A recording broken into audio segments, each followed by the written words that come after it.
हाँ तो बच्चों स्वागत है आपका। यह है हमारा सेकेंड पार्ट व्याकरण का वॉइस। ओके, वॉइस व्याकरण का सेकेंड पार्ट है यह हमारा। और हम पढ़ रहे थे कर्तृवाच्य active voice where the importance is given to the subject. Okay, the sentence in the sentence where the importance is given to the subject यानी कि कर्ता। और कर्ता को हम कैसे जानेंगे? क्रिया के अनुसार हम कर्ता को जानेंगे। We can find out the कर्ता अकॉर्डिंग टू द क्रिया, whether she is a female or male or plural or female plural or male plural. By seeing the kriya only we can find out the sentence. Okay, so जिस वाक्य में क्रिया कर्ता के अनुसार हो, if the kriya is according to the कर्ता subject, उसे हम कर्तृवाच्य कहेंगे। ठीक है, the importance is given here is a कर्ता सब्जेक्ट। ओके, नेक्स्ट देखिए एग्जाम्पल, उदाहरण देखिए। राम पत्र लिखता है। Ram writes letter. यहां पर इंपॉर्टेंस किसे दिया गया है? राम को दिया गया। राम इज अ सब्जेक्ट, पत्र इज द ऑब्जेक्ट, लिखता है इज अ लिखता है इज अ वर्ब, है ना। राम कर्ता, पत्र कर्म, लिखता है क्रिया। सी यहाँ पर अभी ये नाम राम दिया हुआ है, लिखता है, तो यहाँ पर देखिए ता ऐड हो गया है। समझ में आ रहा है आपको? ता ऐड आ गया है यहाँ पर। According to the male name यहाँ पर ता ऐड हो गया है। राम पत्र लिखता है, राम राइट्स लेटर। सीता पुस्तक पढ़ती है। Sita reads book. यहाँ पर नाम सीता है और पढ़ती है, ती लगाया गया हुआ है यहाँ पर। So this is the female sentence, this is the male sentence. Okay, और सब्जेक्ट कर्ता, ऑब्जेक्ट कर्म, पढ़ती क्रिया वर्ब। यहाँ पर देखिए ऊपर के इन दो वाक्यों की क्रियाएं, द उपरुक्त सेंटेंस गिवन सेंटेंस, इनकी क्रियाएं लिखता पढ़ती। क्रियाएं क्या है? लिखता पढ़ती। लिखता और पढ़ती कर्ता राम और सीता के अनुसार है। कर्ता किसका है? राम और सीता के अनुसार है। अतः ये वाक्य कर्तृवाच्य में है। So this sentence is a कर्तृवाच्य। Okay, in active voice subject object verb active voice. Subject object verb active voice. कर्ता कर्म क्रिया एक्टिव वॉइस। कर्ता कर्म क्रिया एक्टिव वॉइस। ओके, कर्तृवाच्य। समझ में आ रहा है बच्चों आपको? Okay, if you have any doubt you can call me in person. ठीक है, आप मुझे कॉल करके अपना डाउट क्लियर कर सकते हैं। सो चलें क्या नेक्स्ट स्लाइड में? ओके, चलते हैं। चलिए अब कर्मवाच्य पैसिव वॉइस। जिस वाक्य में क्रिया कर्म के अनुसार हो उसे कर्मवाच्य कहते हैं। डोंट फॉरगेट कर्म कर्म कर्म मीन्स ऑब्जेक्ट, कर्म मीन्स ऑब्जेक्ट, कर्म कर्मवाच्य। जिस वाक्य में in the sentence where the क्रिया verb is according to the object, okay, अनुसार होते हैं उसे कर्मवाच्य कहते हैं। Where the importance is given to the object in the sentence, where importance is given to the object is called a passive voice, is called a कर्मवाच्य। समझे बच्चों? कर्मवाच्य जिस वाक्य में क्रिया कर्म के अनुसार हो, in the sentence where the verb is according to the object, उसे कर्मवाच्य कहते हैं। That is said to be as a कर्मवाच्य passive voice। ठीक है, और चल कर्मवाच्य हम देख रहे थे बच्चों। जिस वाक्य में क्रिया कर्म के अनुसार हो उसे कर्मवाच्य कहते हैं। ये आपने अंडरस्टैंड कर लिया है शायद से, ठीक है। In the sentence where the क्रिया verb changes according to the कर्म इज कॉल्ड अ कर्मवाच्य, ठीक है। और देखिए उदाहरण देखिए, पत्र लिखा जाता है, पुस्तक पढ़ी जाती है। पत्र, letter is being written, book is being read. Okay, पत्र लिखा जाता है, पत्र इज द ऑब्जेक्ट, कर्म, लिखा जाता है इज अ क्रिया वर्ब, पुस्तक इज द ऑब्जेक्ट, ओके, पढ़ी जाती है इज अ वर्ब। और नाउ देखो यहाँ पर इसका पैटर्न कैसा है, ऑब्जेक्ट वर्ब। वहां पर पैटर्न कैसा था, सब्जेक्ट ऑब्जेक्ट वर्ब कर्तृवाच्य में, और कर्मवाच्य में यहाँ पर पैटर्न कैसा है, ऑब्जेक्ट वर्ब, है ना। पहला ऑब्जेक्ट आ रहा है, पत्र लिखा जाता है, सो पत्र का प्रधानता यहाँ पर है। The importance is given to the पत्र here, the more important is given to the पत्र, लेटर हियर, है ना। सो देखिए पत्र is a masculine word and hence the क्रिया इज चेंज्ड एज अ जाता है, लिखा जाता है, लिखा आ की मात्रा में है ये अभी।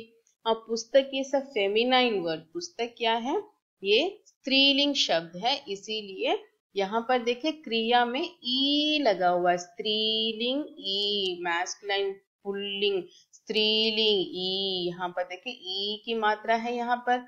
So according to the object, kriya is changed. Can you understand? According to the object, kriya has been changed. So ऊपर के दोनों वाक्यों में पत्र और पुस्तक, पत्र means letter, पुस्तक कर्म हैं, these two are the objects. और इनके अनुसार क्रियाएं हैं, according to that the kriya is changed. लिखा जाता है, पढ़ी जाती है, अतः ये वाक्य कर्मवाच्य के उदाहरण हैं। These are the examples of the कर्मवाच्य, ठीक है। समझ में आ रहा है आपको? Don't be confused, be interested in that, okay, then later I will be asking question to you, okay. भाववाच्य, now what is a भाववाच्य? जिस वाक्य में क्रिया कर्ता और कर्म को छोड़कर भाव के अनुसार हो उसे भाववाच्य कहते हैं। The sentence, in the sentence where the verb would be according to the feel, would be in the feel form, that is called a bhavvachya. It won't be depend on karta or it won't be depend on the karma. So the kriya will not be depend on object or in the subject. It would be depend on the feel. It would be dependent on the feel. So that types of sentences is called a bhavvachya.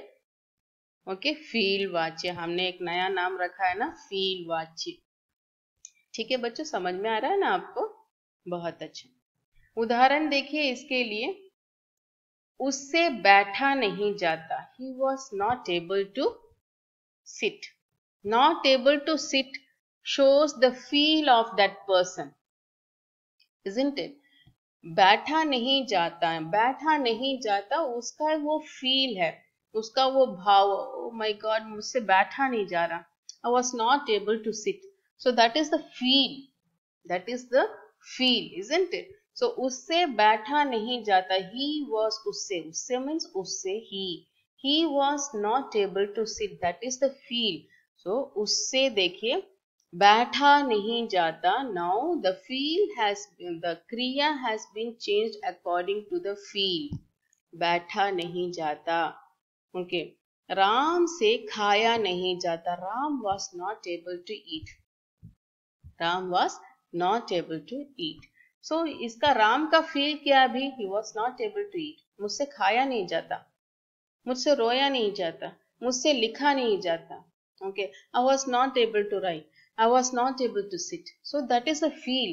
I was not able to sit because I feel so active. Okay. So यहाँ पर देखिए the feel हमें बताता है ये क्रिया feel के अनुसार बदल गया। ऊपर के वाक्य में बैठा नहीं जाता, खाया नहीं जाता से यह एक भाव स्पष्ट होता है। There creates one feel. There creates one. उससे बैठा नहीं जाता. When he was not able to sit, there creates one feel in us, isn't it? So much of painful, so much of tiredness, something. So he wants to sleep. So खाया नहीं जाता, मुझसे खाया नहीं जाता. There are some feels create. Maybe he can have a toothache. Okay, there would be some feel because he was not able to eat. Because of that pain, he was not able to eat. That creates some feel in us. So भाव स्पष्ट होता है इन सब वाक्यों में न कर्ता की प्रधानता है न कर्म की. In these two sentences, there is no importance given to the karta, subject, and also not important given to the object, कर्म. इनमें निहित सभी क्रियाएं भाव के अनुसार हैं. In these two sentences, these kriyas are according to the feel. According to the feel. अतः भाव के अनुसार क्रिया होने से सभी भाववाच्य के उदाहरण हैं. So these are the examples of भाववाच्य. समझ में आ रहा है बच्चों आपको? बहुत अच्छा, बहुत अच्छा. और देखिए